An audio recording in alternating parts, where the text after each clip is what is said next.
So you're going to see a lot of James Cook. You're not going to see tight end Dalton Kincaid, who's at safety valve for Josh Allen. So they feel like the Bucs, if they can just control the passing game a little bit, make sure Cook doesn't get loose for those 30, 40-yard gains, they'll be good to go. Unfortunately for the Bucs, no Chris Godwin once again, no Bucky Irving. So they got to manufacture some offense. Timetable looking like still a few weeks out for those guys? It might not even be next week. I mean, they're hoping late November, early December is sort of the time frame. All right, 4 Eastern tomorrow. We got the Seahawks and we got the Rams. Who is the team that keeps getting mentioned as the most dangerous in the NFL? It's Seattle, and it's funny. Even before the midweek or the midseason part of the year, Seattle was the team that was buzzing when I would talk to offensive coordinators who are trying to run the ball against them. They say you just simply can't. Execs around the league say they're just a very clean team. They're loaded. They're versatile. Mike McDonald might be the best in the league at defensive adjustments and scheme. And Sam Darnold, that focus for the offensive staff there all offseason was avoid sacks. He took 48 sacks last year, only 10 this year through 9 games, so they feel like he's operating at a high level. But this is the matchup of the week because you have Matthew Stafford and Sean McVay. I'm told that marriage is probably the strongest it's been in a few years. Those two guys are operating at a high level, adding Devontae Adams, so that game is going to be unbelievable. All right, that's going to be a fun one, strength v. strength. Jeremy's back a little bit later for the latest on A.J. Brown in the Eagles. To the human golden retriiever, that is Jeremy Fowler, who was like a terrier. It's like, why do I got to follow Peter every week? It's an impossible task. It's a tough act to follow. A tough act right now in Philly, despite the Birds being 7-2 and winning. It's Lions and Eagles late tomorrow. But A.J. Brown making a lot of headlines this week, voicing his frustrations about this offense. How are the Eagles, the 7-2 Eagles, navigating this? They're trying to stay patient through this process with Brown. You're not going to see wholesale changes from the Eagles offense at this point, but they are hoping that against the Lions defense in particular, Brown can get loose a little bit because the Lions do like to play some man coverage. Jalen Hurts and A.J. Brown have had success against man. It's when teams play zone defense, they bracket Brown a little bit. Jalen Hurts can struggle with that at times, and then Devontae Smith is the one who goes off. So, look, the Eagles, they know that any given week, A.J. Brown can give a soliloquy or a haiku about his frustrations, or he could just say in the locker room that the offense is not very good and needs to get better. They're trying to stay patient throughout this. I have talked to a few rival teams that wonder if this offseason, if the Eagles look into potentially trading A.J. Brown, if this does come to a head. And Devontae Smith is good enough to be a number 1 receiver, but nobody's there yet. They want to play out this season, see how things go. The defending Super Bowl champs, mind you, and A.J. Brown being wide receiver 1 on those defending Super Bowl champs. All right, before that, 4 Eastern, Chiefs, Broncos.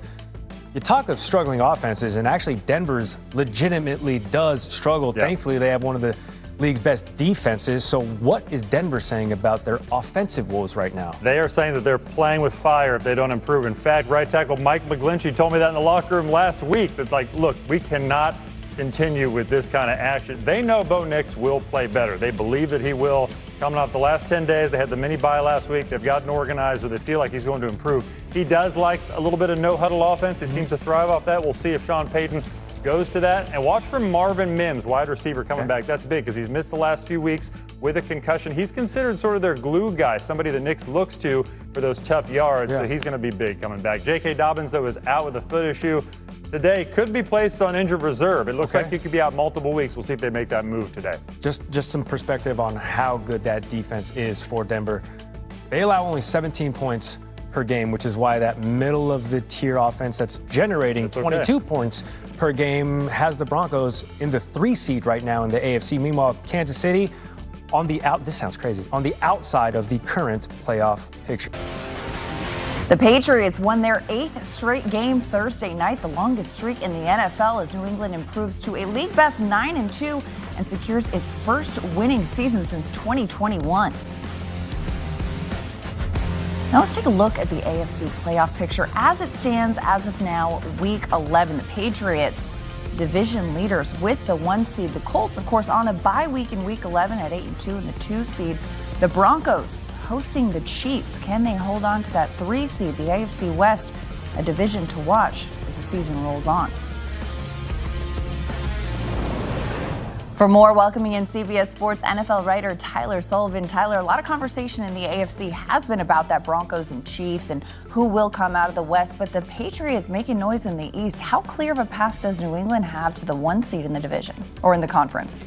It's a remarkable thing that we're even talking about the Patriots being the #1 seed in the AFC when you note that that win last night got them to 9 wins on the year. They had 8 wins total in the previous 2 years combined. So it is a night and day transition for this organization. But as crazy as it sounds, they are live for the #1 seed in the AFC. They were the betting favorites for the #1 seed before that game last night. And you look at the road ahead, it is pretty favorable for them. Yes, they have to take on the Baltimore Ravens in Baltimore. Yes, they still have another game against the Buffalo Bills, but that game is in Foxborough. And so you look at some of those games and so some of those other teams that have tougher schedules, you can absolutely see a road here for the New England Patriots to hang on to this, specifically with the Indianapolis Colts, I feel.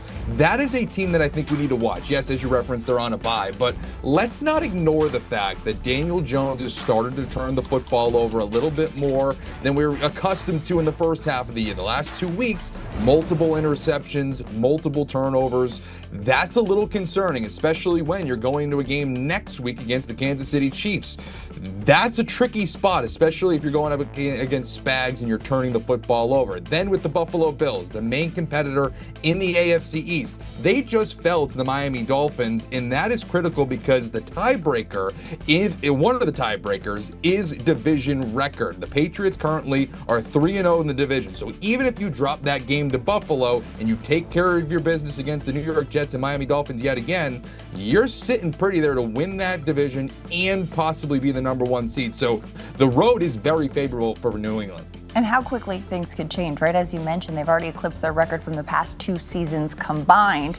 Speaking of things changing, Cooper Kupp, he's going to face his former team for the first time in his NFL career. Kupp spent his first 8 NFL seasons with the Rams and won Super Bowl MVP with the Rams in 2021. But here's Kupp responding to whether he has something to prove to his former squad this weekend.